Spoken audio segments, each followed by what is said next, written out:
What if something happened to you tomorrow and no one noticed? It's a terrifying thought, but for millions of seniors, it's a real risk. And if you think it only happens to people with no family, think again. Even Hollywood legends like Gene Hackman weren't immune. When he and his wife passed away, days went by before anyone realized they were gone. So how does this happen? More importantly, how do you make sure it never happens to you? Stay with me, because today we're breaking down the 7 biggest reasons some seniors die alone, and how to make sure you aren't one of them. Reason number 1, isolation creeps up faster than you think. What if something happened to you tomorrow and no one noticed? It's a terrifying thought, but for millions of seniors, it's a real risk. Just look at what happened to Gene Hackman. Most people don't plan to be isolated in old age. It just happens. When you're younger, your social circle is built into your life. You go to work, see your family, run into neighbors, maybe grab coffee with friends. But as you get older, those automatic connections start to disappear. You retire, kids get busy, friends move, or worse, pass away, and suddenly weeks can go by without a real conversation. At first, it doesn't seem like a big deal. Maybe you enjoy the peace and quiet. But then the silence starts feeling heavier. You hesitate to call people because you don't want to bother them. You stop making plans because you're not sure anyone would show up. And before you know it, you've gone from just a little lonely to completely disconnected. That's how people slip through the cracks. That's how stories like Gene Hackman's happen. Because when no one is checking in, days can turn into weeks before anyone realizes something is wrong. But here's the thing. This doesn't have to be your fate. The key is to fight isolation before it takes hold. Keeping a routine that forces you to interact with people is critical. Join a group, volunteer, or even just go to the same cafe every morning so someone notices if you don't show up. Set up a check-in system with family or friends where you send a quick text or call every day. Even if it's just to say, "Still alive? Talk to you tomorrow." And if you don't have someone close by, technology is your friend. There are apps that send alerts if you don't check in, letting a trusted contact know to check on you. Because staying social isn't just about happiness, it's about survival. Reason number 2, your health can decline without you realizing it. One of the biggest dangers of living alone as a senior is that small health issues can turn into life-threatening problems before anyone notices. And the worst part? You might not even realize it's happening. It starts with little things. You feel a bit more tired than usual, but you chalk it up to aging. You lose a little weight, but assume it's just a change in appetite. Maybe you've been feeling dizzy or foggy, but you figure it's nothing serious. But these small changes can be warning signs. Low blood pressure, an undiagnosed infection, or even early signs of dementia. And when you live alone, there's no one around to notice if something is off. Think about it. If you were living with a spouse or family member, they'd pick up on the fact that you're more forgetful, struggling to keep up with things, or moving slower than usual. But when you're alone, there's no one to compare how you were last month to how you are today. And by the time you realize something is wrong, it might be too late. That's exactly why so many seniors end up in emergency situations, because the warning signs were there, but there was no one to see them. So what can you do? Routine health check-ins need to become a habit. That means regular doctor visits, but also having someone, a friend, a neighbor, even a hired caregiver, who checks in on you regularly. Someone who will notice if you seem off. And if that's not possible, you need to start tracking your own health. Keep a log of your weight, energy levels, and any new symptoms. If you notice changes, don't wait, act. Because when it comes to aging alone, ignoring small problems can lead to big consequences. Reason number 3, social isolation isn't just lonely, it's dangerous. We all know loneliness isn't fun, but did you know it's as bad for your health as smoking 15 cigarettes a day? Yeah, studies have shown that chronic loneliness increases your risk of heart disease, dementia, and even early death. And here's the scary part. Most people don't realize they're becoming isolated until it's too late. It's not like you wake up one day and say, "Oh, I'm completely alone now." It happens slowly. First, you stop going out as much.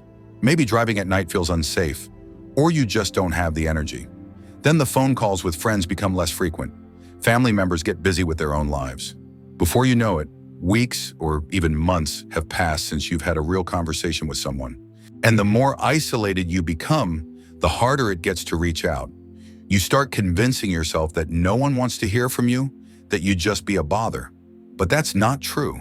Most of the time, the people in your life just assume you're doing fine until they realize you're not. And here's where it gets even worse. When you stop socializing, your brain suffers. Lack of interaction speeds up memory loss, cognitive decline, and even depression. Your mind needs engagement just as much as your body needs exercise. So if you're living alone, you need to make an active effort to stay connected.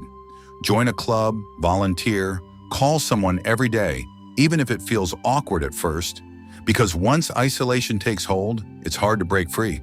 Reason number 4, small health problems can turn deadly when no one is around. Think about this. How many times have you brushed off a little dizziness, a minor chest pain, or a strange symptom that just didn't feel quite right?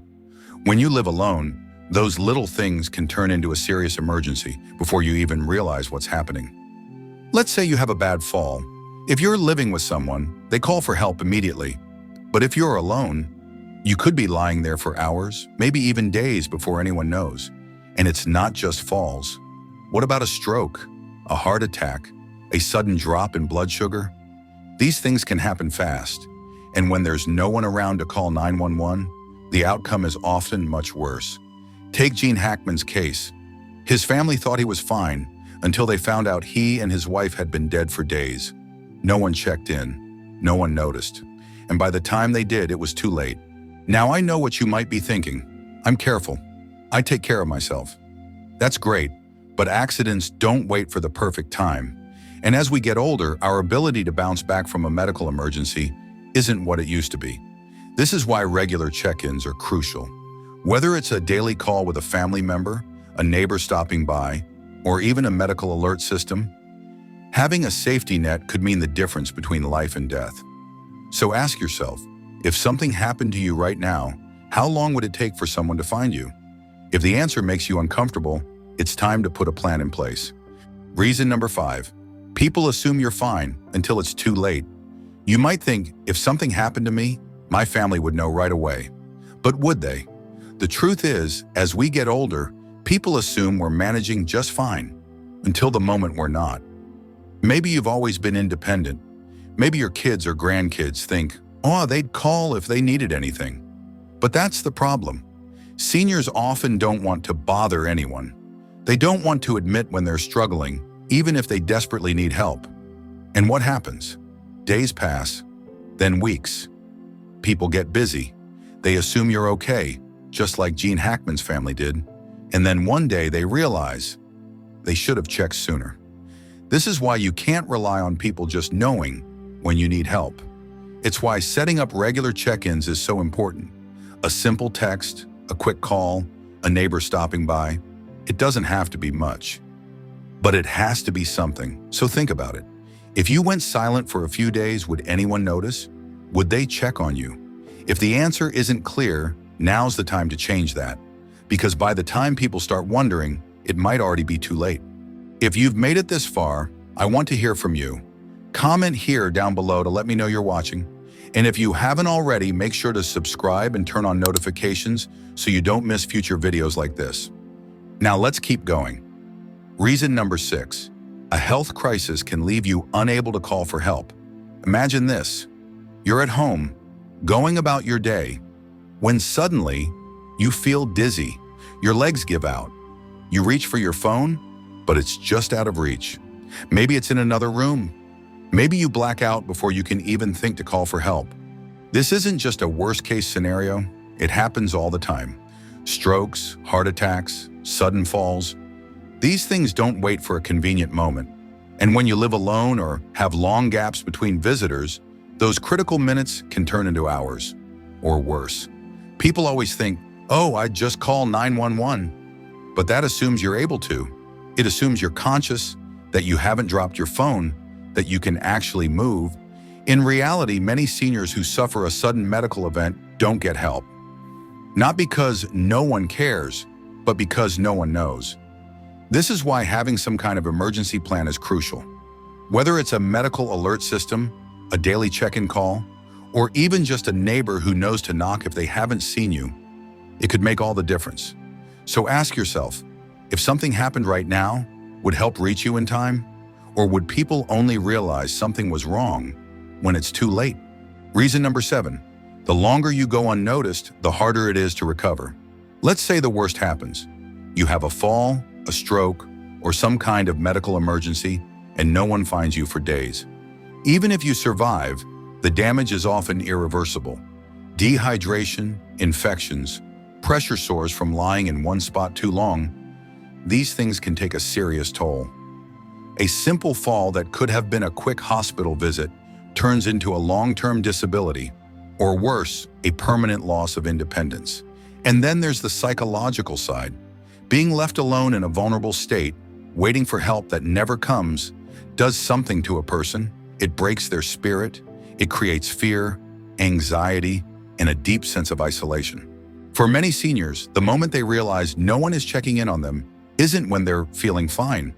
It's when they're lying on the floor, unable to get up, praying that someone, anyone, will come looking. But here's the truth. You don't have to wait for a close call to make changes. Right now, today, you can set up a safety net. Whether it's a daily check-in routine, a wearable emergency button, or just making sure someone always knows your plans, small actions now can prevent a disaster later. Because when it comes to staying safe, the most dangerous assumption you can make is thinking, "That'll never happen to me." We don't like to think about these things, no one does. But pretending these risks don't exist won't make them go away. The reality is, as we age, staying connected isn't just about socializing, it's about survival. You don't have to live in fear, but you do have to plan. Because the difference between a tragic headline and a long, healthy life often comes down to one thing: whether or not someone is there when you need them. If this message hit home, let us know in the comments. Have you set up a check-in system? Do you have someone who looks out for you?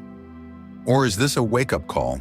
And if you found this video helpful, be sure to like, subscribe, and share it with someone who needs to hear this. Your support helps us continue making content that truly matters. Thank you for watching, and we'll see you in the next video.